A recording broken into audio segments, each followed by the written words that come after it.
Bom, então boa tarde, pessoal. Meu nome é Gabriele dos Santos. Eu sou especializanda do primeiro ano do Programa de Medicina Intensiva do CEPET-AMIB. E hoje eu vou conversar um pouco com você sobre os cuidados pós-parada cardiorrespiratória. Então, primeiro, para a gente começar, a gente tem que lembrar que nós temos um paciente e que esse paciente já possui uma doença de base.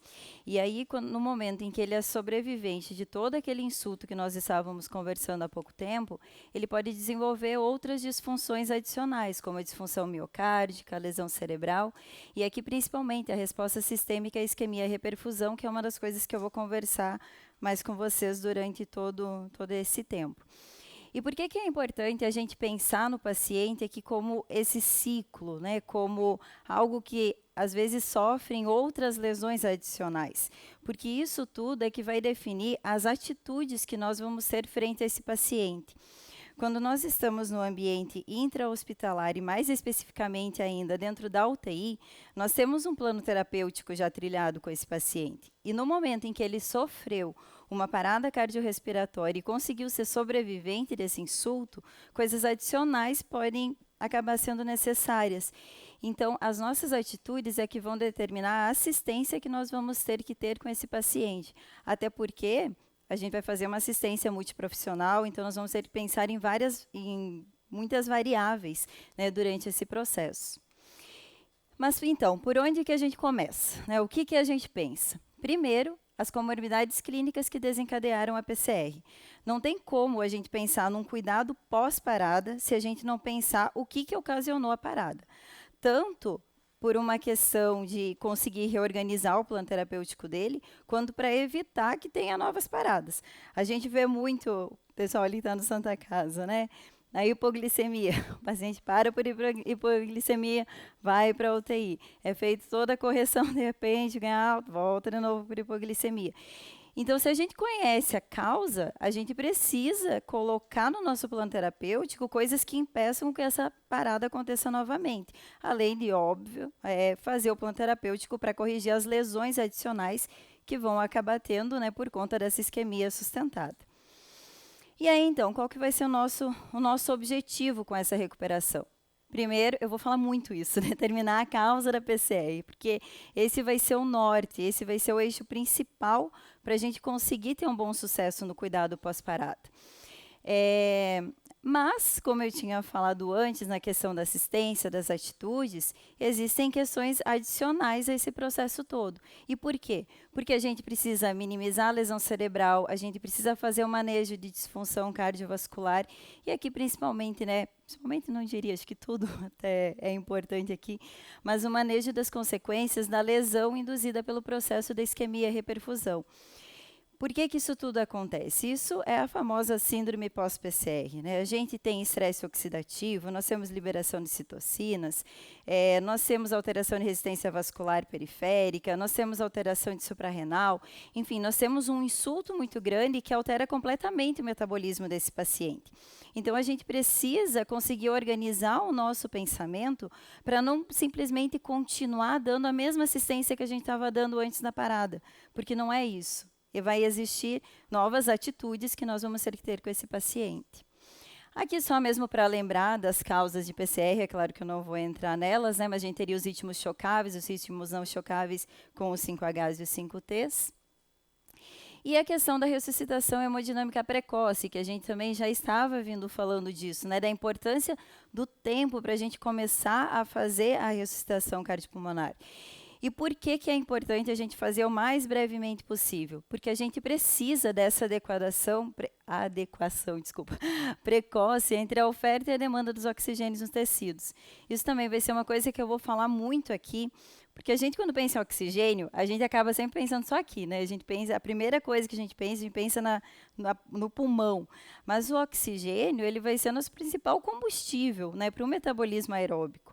Nós somos seres aeróbicos, então nós dependemos do oxigênio para conseguir fazer funcionar o nosso metabolismo. Nosso metabolismo celular, nosso metabolismo como um todo, depende desse oxigênio. Quando a gente tem a oferta e a demanda equilibrada, a gente está com o nosso metabolismo aeróbico ok, nós estamos funcionantes, digamos assim. No momento em que a gente tem uma quebra desse balanço, a gente ainda consegue ter algumas compensações, como o sistema tampão, de fazer hiperventilação. Agora, no momento em que você já perde completamente esse balanço, aí é que sobe lactato, dá acidose. Então, a gente precisa compreender todo esse balanço, toda essa questão de oferta e demanda de oxigênio para a gente conseguir, de fato, restaurar o metabolismo, né, e o funcionamento daquele organismo como um todo. E aí, a ressuscitação hemodinâmica dirigida por metas. Mas quais as metas? Quando a gente fala num choque séptico, a gente tem muito em mente, né? Quanto que a gente vai fazer de ressuscitação volêmica, o tempo que a gente vai iniciar o antibiótico, qual que é a nossa meta de PAM. Mas será que na ressuscitação hemodinâmica, na síndrome pós-PCR, a gente tem essas metas bem esclarecidas? Então, quanto à meta de pressão arterial média, a gente não tem valores definidos, mas aí volto àquela questão das causas da parada. Por que isso? Porque quando a gente tem essa lesão anóxica, a gente tem uma perda da autorregulação do fluxo cerebral, certo? Mas a perfusão cerebral ela é dependente da PAM, então por isso seria interessante a gente ter uma PAM um pouco mais elevada para conseguir regular esse sistema. Porém, se for por uma disfunção do miocárdio, talvez isso não seja tão interessante. Aí, então, a importância de conhecer a causa da parada, a condição daquele paciente, ver aquele paciente, examinar aquele paciente, entender que situação clínica que ele está naquele momento e também da duração da parada, que é aquilo que o professor antes tinha colocado, né, com os gráficos, né, o quanto que a gente vai querer manter de pressão arterial para ele. E a pressão venosa central? Bom, na maioria dos casos a gente vai mantendo ela ali de 8 a 12, mas existem alguns casos em que ela pode estar mascarada, né? Num TEP, no tamponamento cardíaco, a gente pode ter ela mais elevada. Se foi por uma disfunção miocárdica, a gente pode acabar tendo o edema. Então, tudo isso pode alterar os valores de pressão venosa central. Mas, pelo componente da isquemia e reperfusão, geralmente a gente vai necessitar, sim, de uma expansão volêmica. Eu não lembro de nenhuma pós-parada em que a gente não teve que usar o volume de algum modo para aquele paciente, né? Não existe ainda um consenso entre o cristalóide e o coloide. Isso também vai muito da avaliação do paciente, da situação dele, da condição base dele.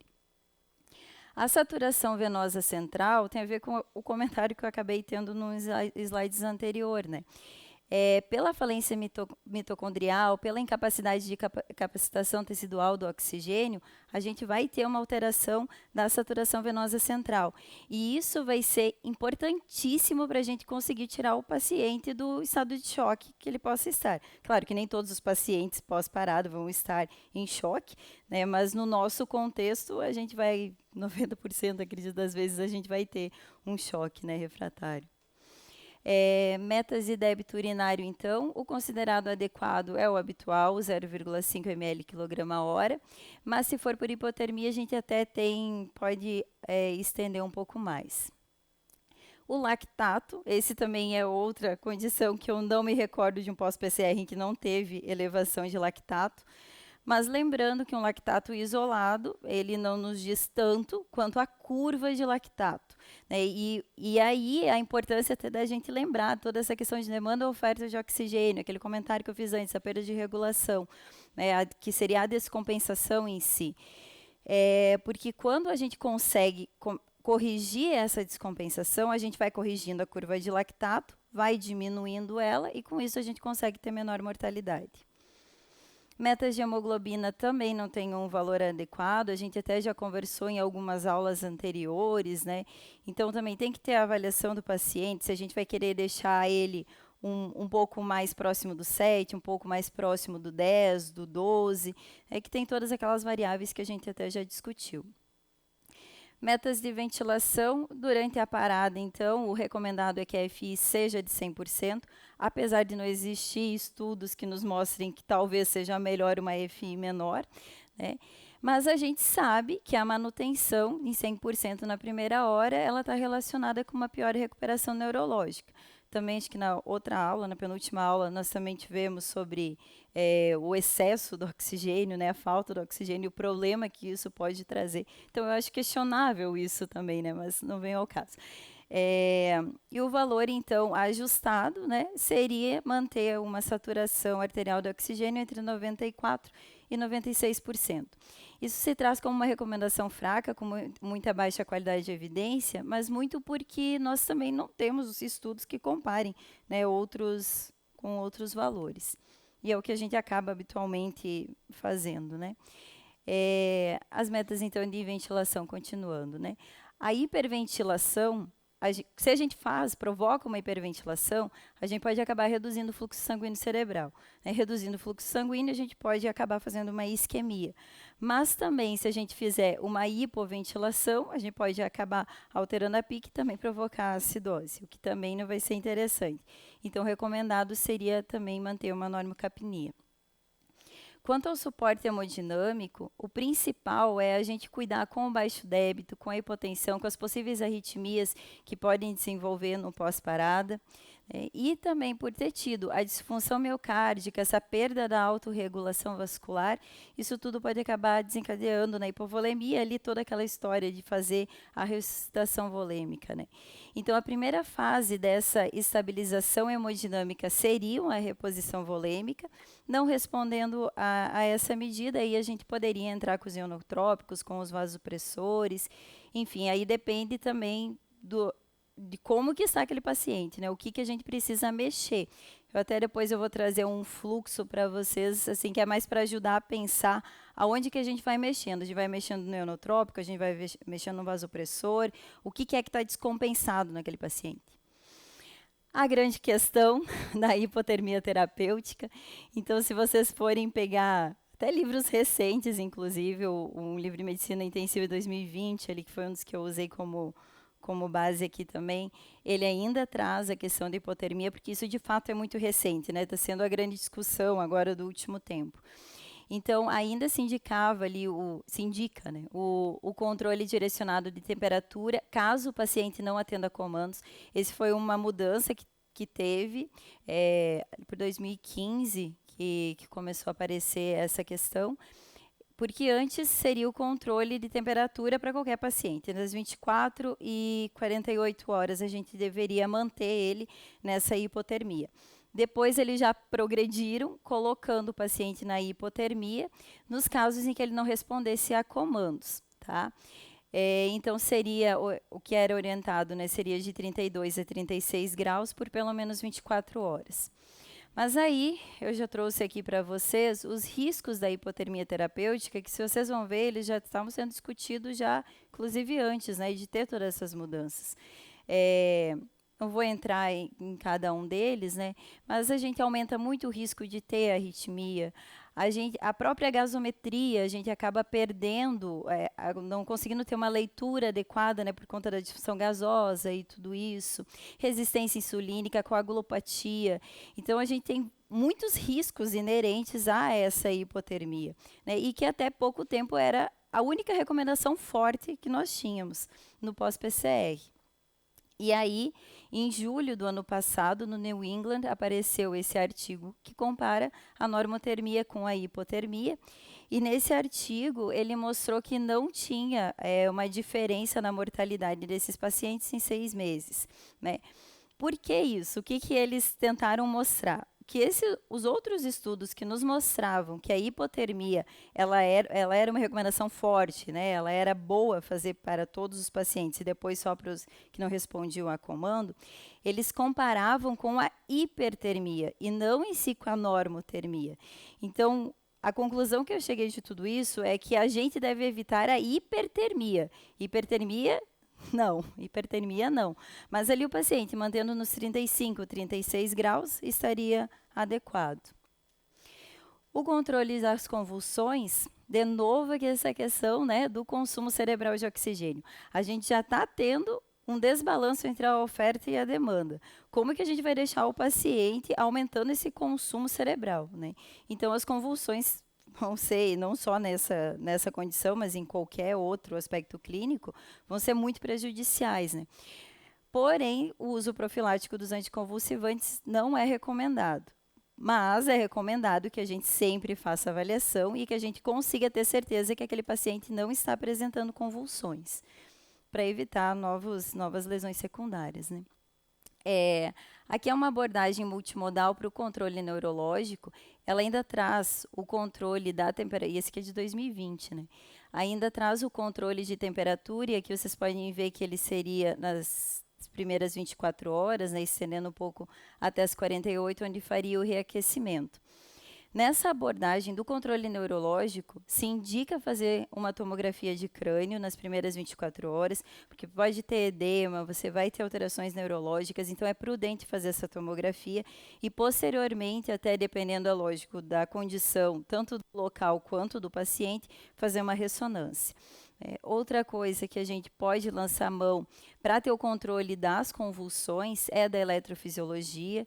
Então, a gente vai, se a gente tiver disponível um eletroencéfalo, a gente vai conseguindo perceber se esse paciente está convulsionando, para aí sim entrar com medicações no momento certo. E o exame clínico, então, é ir vendo reflexos, é ir vendo o estado neurológico daquele paciente, isso aqui, com certeza, né, gente? Sedação e bloqueio neuromuscular. Acho que a nossa aula de ontem assim cai super bem nisso, né? Acho que não restou dúvidas do quanto isso tem que ser individualizado, tem que ser usado da forma mais cautelosa possível, porque às vezes a gente acha que está fazendo um benefício para o paciente, mas na verdade não, a gente está aumentando a morbidade dele. Então, o foco de você sedar um paciente, por que você vai querer sedar um paciente, né? É para melhorar essa oferta e o consumo de oxigênio. Vai ser basicamente por isso. Mas então, aquele paciente que está ali na nossa frente, ele está com uma deficiência nessa questão, a gente precisa sedar ele para conseguir melhorar essa oferta e o consumo. Vocês estão conseguindo me entender? Tá tudo certo? Tá.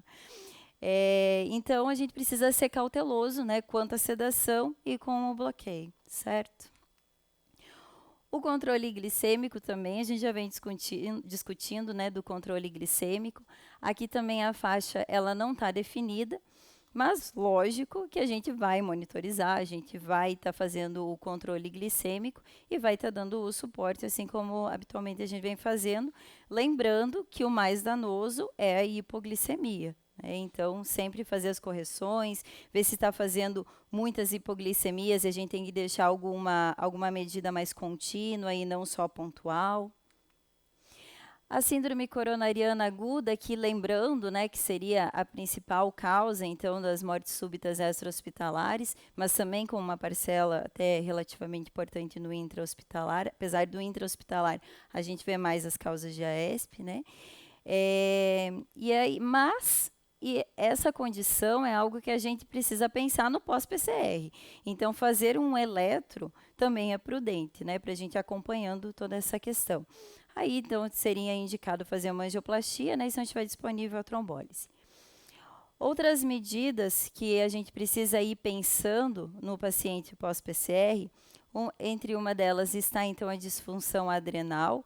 Não se recomenda usar habitualmente o uso de esteroides, porém, como nós estamos acompanhando esse paciente, a gente consegue ir percebendo se ele está fazendo uma disfunção adrenal. Aí sim a gente vai começar a fazer o uso da medicação, né?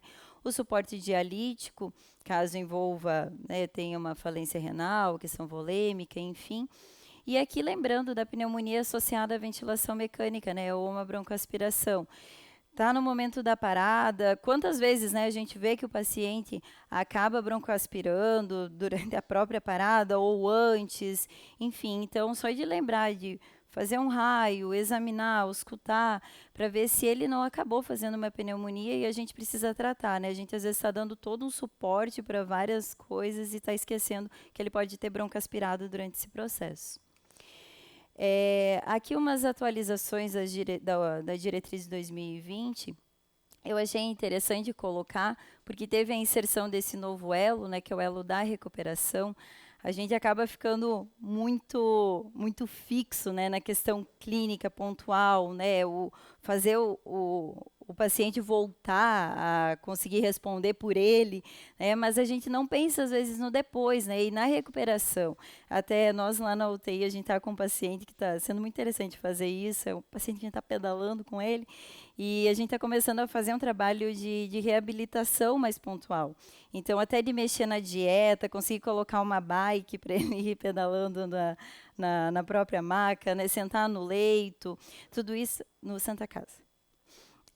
Para ver se melhora a função muscular dele e ele mesmo, né? Ele mesmo enquanto se sentir melhor, né? Onde ele está, né? Então, a gente pensar também nessa avaliação de reabilitação multimodal, né? E quando a gente fala em multimodal, a gente não está falando só no processo físico, a gente está falando na questão cognitiva, olha a sedação aqui que a gente fica usando, né? Envolve também as questões psicossociais, quantos traumas, às vezes, eles acabam tendo por estar internado na UTI. A própria revisão do UpToDate que a gente teve ontem, é uma coisa que me chamou muita atenção, acho que era 80%, 90% dos pacientes internados, eles referiam sentir dor de moderada a intensa, né, intensidade. Gente, isso é muita coisa. E é algo que a gente não percebe, né, e que a gente às vezes até piora, infelizmente, aquela dor, né. E também estender essa atenção aos cuidadores. Especialmente se a gente está falando de alguém que pode acabar ficando com alguma sequela, como que fica a organização daquela família, né? A gente está acolhendo aquela família, a gente está conseguindo explicar para eles o que está acontecendo, eles estão cientes de todo o processo, da morbidade que aquela pessoa se encontra. Então, estender um pouco o nosso cuidado, não só para aquela terapêutica pontual, né? Mas também para a recuperação como um todo. O prognóstico, então, do paciente depende da doença de base, né? Depende das comorbidades associadas, depende também do tempo em que se iniciou as manobras de ressuscitação, o tempo que durou a parada. Isso aqui para nós já é bem claro, né? Mas eu queria chamar a atenção uma coisa que a gente às vezes passa batido, que é da qualidade da ressuscitação. Porque a gente pensa, voltou, né? Tá ótimo. Mas com que condição que ele voltou? Né, um paciente que ele volta para a circulação espontânea e ele recebeu boa parte das manobras com uma qualidade adequada, ele com certeza vai ter uma menor morbidade do que um paciente que retornou, mas que durante boa parte, às vezes, das manobras de ressuscitação não teve tão efetiva.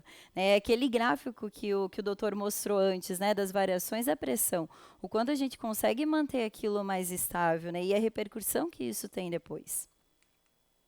Aqui, então, aquele fluxograma que eu falei para vocês, que eu tentei consolidar tudo em uma folha A4.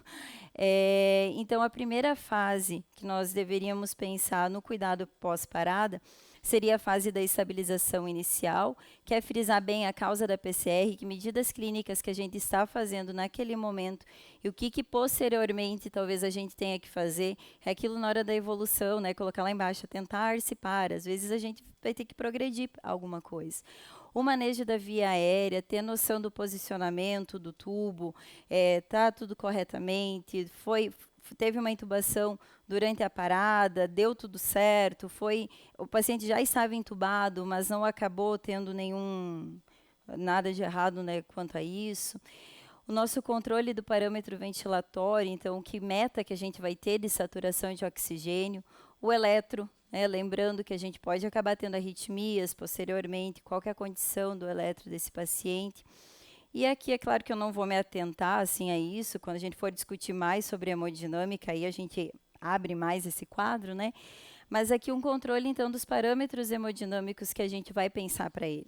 A gente tem que lembrar que o que importa para nós é essa oferta e demanda, o equilíbrio entre a oferta e a demanda do oxigênio. Então, a gente precisa pensar na captação do oxigênio e débito cardíaco, primeiramente. Pelo menos para mim, eu estou passando algo que eu uso para mim, tá? Mas eu gosto de pensar primeiro a partir disso, porque a gente precisa oferecer mais, né? Então, a gente começa pela demanda ali do oxigênio, que é aquela fórmula, né, grande, que só coloquei mesmo aqui entre o HB, a saturação e a PO2. É uma dessas coisas que a gente precisa mexer? Alguma dessas coisas está disfuncional? A gente consegue otimizar algum desses parâmetros? Não, talvez não. Então, será que é para o débito cardíaco? Débito cardíaco, frequência cardíaca e o volume sistólico, certo? Se a frequência cardíaca, o paciente pós-parada, né? Às vezes ele volta com uma brade, a gente vai colocar uma atropina para ele, o que a gente vai fazer posteriormente? Ele está mantendo essa brade? Quanto ao volume sistólico, então a gente está falando pré-carga, pós-carga, contratilidade. Esse paciente está precisando de volume, está precisando de fluido, a gente está mexendo aqui na pré-carga dele, né? Mas não é isso. Então é a pós-carga, a gente vai estar mexendo no tônus vascular. Dificilmente no pós-parada a gente vai acabar mexendo nisso, né? Mas um paciente, por exemplo, uma insuficiência cardíaca, a gente às vezes precisa vasodilatar, então a gente está mexendo nesse parâmetro, né? A contratilidade, ele infartou, ele não está conseguindo ter um funcionamento de bomba. Seria interessante colocar um ionotrópico, então, para ele? É alguma coisa, então, de débito cardíaco? Ou não, é mais de resistência vascular periférica, né? A gente, às vezes, um choque distributivo, ele se semelha muito ao choque distributivo em muitos casos, né? Então, a gente vai usar um vasopressor.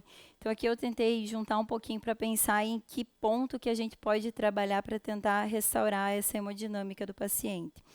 Lembrar da perfusão periférica, quantos segundos está durando essa perfusão periférica e que isso viria paralelo à curva de lactato, né? E a diurese que a gente tem depois das medidas. Então, por que esse paciente não está tendo a diurese? É alguma insuficiência renal? É alguma questão volêmica? O que é que está acontecendo com ele, certo? A diurese, então, seria um dos parâmetros para a gente repensar esses fatores aqui, né, onde que a gente pode mexer na terapêutica. E aqui o manejo contínuo, então, e as atividades que a gente pode ter adicional, né, se ele atende a comandos ou não, se ele não atende, né, como que está sendo esse controle de temperatura para ele. Lembrando que o importante sempre vai ser evitar a hipertermia, então a gente sempre vai buscar ter uma normotermia para esses pacientes. A tomografia de crânio, se mostrou alguma alteração, o monitoramento do eletro, se ele pelas crises convulsivas, né, para a gente conseguir, não vou dizer prevenir, mas tratar a crise convulsiva, porque a gente vai estar vendo ela. A glicemia, a gente está nas metas, a gente está no alvo que a gente precisa entrar com uma insulina em bique, a gente precisa às vezes botar um soro glicosado para ele, enfim. E outros manejos específicos que pode ser pela pneumonia, que eu tinha comentado antes, alguma outra particularidade do paciente. Isso também eu achei importante trazer, e acho que vem bem de encontro que a gente estava conversando antes sobre a parada em si, né, que é a questão do treinamento, da implementação e das equipes. A gente fala metaforicamente, né, sobre a cadeia de sobrevivência, né, e aí a gente vê que a cadeia de sobrevivência, a média de sobrevivência é em torno de 24%. Então, o que a gente pode fazer para melhorar isso, né? E eu diria que o que a gente pode fazer para melhorar isso é a gente pensar o antes, que também é uma coisa que nós estávamos falando. Porque aqui cerca de 80% dos pacientes no intra-hospitalar demonstram sinais vitais anormais documentados em 8 horas antes da PCR. E aqui eu chamei a atenção para a questão de sinais vitais, que não é à toa que os sinais vitais se chamam sinais vitais. A gente às vezes só fica pensando, é a frequência cardíaca, é a PAM, é a frequência respiratória. Gente, aquilo é a base, é a gente olhar aquilo, a gente está entendendo o que está acontecendo com o corpo. Esses são sinais vitais. Então, se a gente está tendo alguma alteração, é o folhão, né? É conseguir entender aquela folha, é você conseguir ver o desenho do teu paciente naquela folha. E quando esses sinais eles estão sendo anormais, especialmente ali nas 8 horas, a gente às vezes já consegue fazer alguma intervenção, até porque boa parte das causas de parada intra-hospitalares é o AESP, né? Então a gente pode conseguir pensar nas causas 5H, 5Ts, né? Que é a acidemia, que a gente comentou ali, a hipoglicemia, que eu acabei falando antes. Então são causas completamente evitáveis, né? Então, assim, a prevenção da PCR seria essa ampliação do cuidado que a gente tem que fazer previamente o paciente parar. E aqui também uma questão quanto às equipes, que a qualidade, né, da PCR, isso é um dano evitável. Isso é algo assim, principalmente a gente vai falar em UTI, né? É algo que, ao meu ver, assim, não pode acontecer ter uma equipe que não tem noção do que está acontecendo. A gente vê, muitos aí, né, já trabalharam em pronto-socorro, UPA, e infelizmente a gente vê que em alguns locais, às vezes a equipe não está preparada, né, e aquilo vira um caos. Mas agora, quando você está fazendo uma parada, está trabalhando, né, no meio de uma parada, numa equipe que sabe o que ela tem que fazer, que as pessoas entendem os seus locais, entendem um ou outro também, porque entende que tudo funciona como um fluxo, tudo é um conjunto, porque é uma equipe. nem parece que você está no meio de uma parada, né? Parece que você, assim, tá como qualquer outro procedimento. Por quê? Porque aquilo tá inerente, a equipe tem noção do que está fazendo. Então, a gente perder um paciente porque a equipe não tem noção do que ela precisa fazer, isso é um dano evitável. Isso é um dano evitável. Tanto quanto a gente ter noção do que está acontecendo aqui com o nosso paciente. Aqui, então, é a bibliografia que eu usei, e seria isso.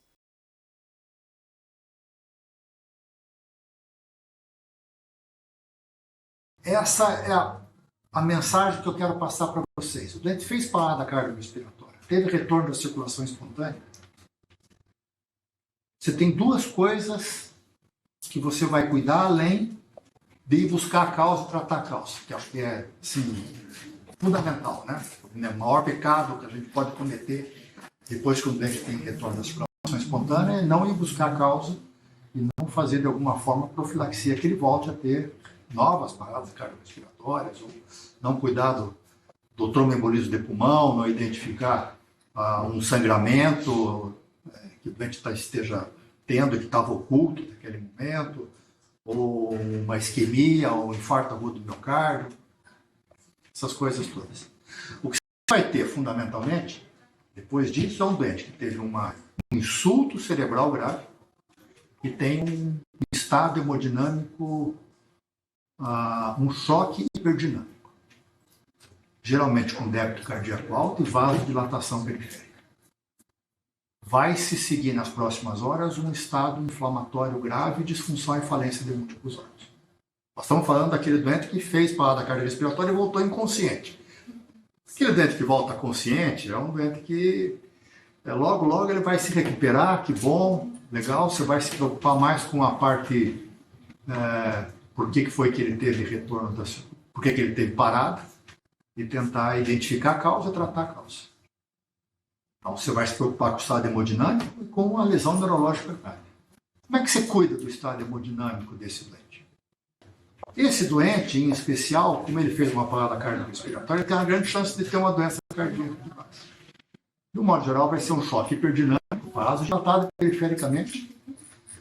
O doente com doença cardíaca vai ter débito cardíaco baixo. Você primeiro vai ter que elevar a pressão arterial. Você não vai começar inotrópico para ele antes de normalizar a pressão e normalizar a volemia. Na maior parte das UTIs hoje, vocês têm um eco de BADL. Faz a eco. Teve retorno à circulação espontânea, faz uma eco. Vê se ele está fluido responsivo ou não. Vê o estado do coração, se tem hipocontratividade, não tem hipocontratividade, olha para a pressão arterial. Vai fazer volume no limite da fluido responsividade, vai fazer vasopressor para poder elevar essa pressão para 65, mais ou menos. E, eventualmente, se a eco já te mostrar inotrópico, tem uma pressão sustentável, você sabe que esse doente vai fazer baixo fluxo, você já pode, eventualmente, já ir começando dobutamina, sem esperar virolactato, ter um outro sinal clínico. Se não são os sinais clínicos de hipoperfusão que a gente utiliza em outras formas de choque. Dedinho na mão, né? Nós vamos estudar bastante. Quem vai vir falar na semana que vem é o Gilberto. O Gilberto participou do estudo da Andrômeda, né? Com o tempo de enchimento capilar. Então a gente vai ter uma oportunidade de poder ver bastante fluxo, controle hemodinâmico dos doentes com choque de um modo geral, mas esse doente pós-parada cardiorrespiratória não tem nenhuma meta muito diferente. Normalizou o estado hemodinâmico? Cérebro. O que você vai se preocupar com o cérebro? Não pode fazer hipertermia, não pode fazer hipocapnia, nem hipercapnia. Vamos dizendo aí os 5, 6 H, não pode fazer hipoxemia, não pode fazer hipotensão.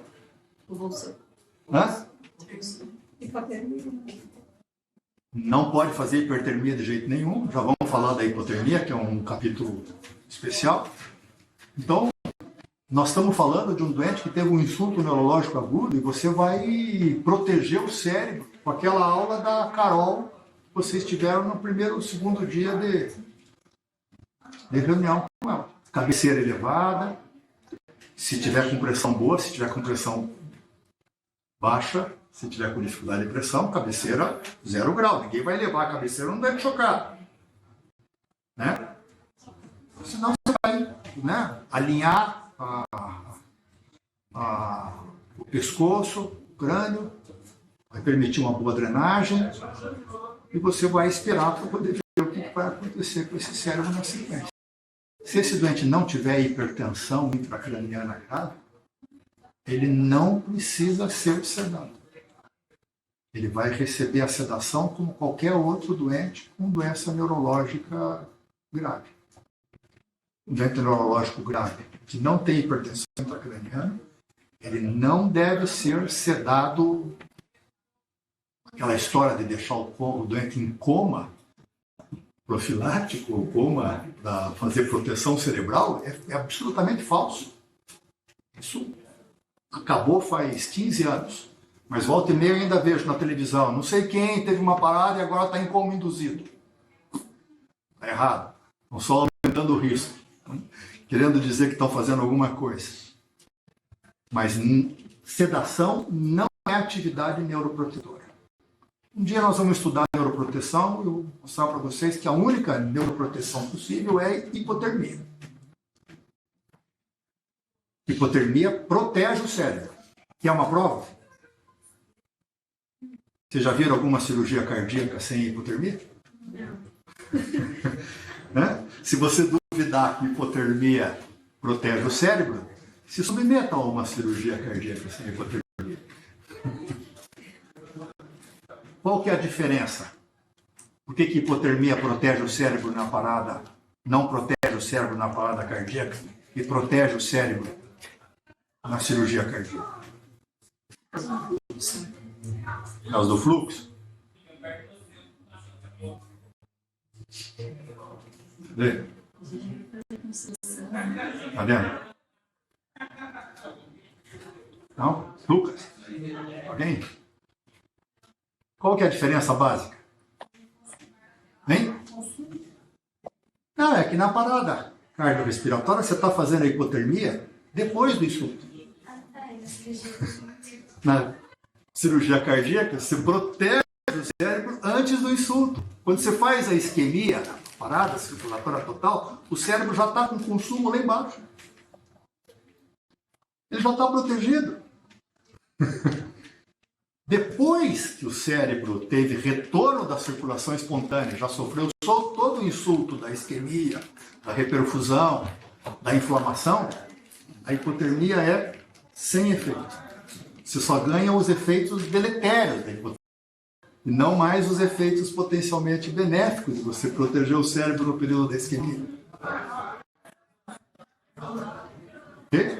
Então, o TTM, primeiro estudo, que foi em 2015, mais ou menos, já mostrou que controlar com 32 de temperatura e 36 eram iguais. Agora, com o TTM2 em 2021, o TTM2 controlou 32 de temperatura e, na corte controle, não deixar o doente fazer febre. Não deixar o doente fazer febre foi igual a induzir hipotermia para 32, 34, 33 na média. Nós não precisamos mais gastar o nosso tempo. Hipotermia induzida pós-injúria ainda não tem nenhuma situação clínica na qual ela... Não digam que hipotermia não protege o cérebro. Hipotermia protege, é um neuroprotetor muito potente. Mas ele tem que ser antes do insulto.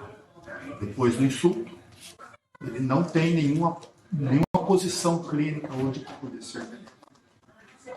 Ficou mais fácil? Não me parece que tenha nenhum alvo terapêutico no doente com retorno da circulação espontânea, pós-parada, que vocês não utilizem nas outras situações clínicas. De administração de volume, de droga vasoativa, de inotrópico, de garantir perfusão, de garantir proteção cerebral, nada em especial. E a única coisa que você tem que acrescentar é a busca obsessiva, compulsiva da causa da parada para não permitir que esse doente tenha retorno novamente. E aí é claro que vem todas as questões éticas, né? quanto que sobrou da lesão neurológica, até onde que você vai, limitação de suporte avançado de vida, eventualmente alguns doentes vão evoluir para morte encefálica, aí você vai mais fazer proteção do organismo, né, dos outros órgãos, para eventualmente fazer transplante. Aí tem outras questões que transcendem aí a razão principal da aula nesse momento, que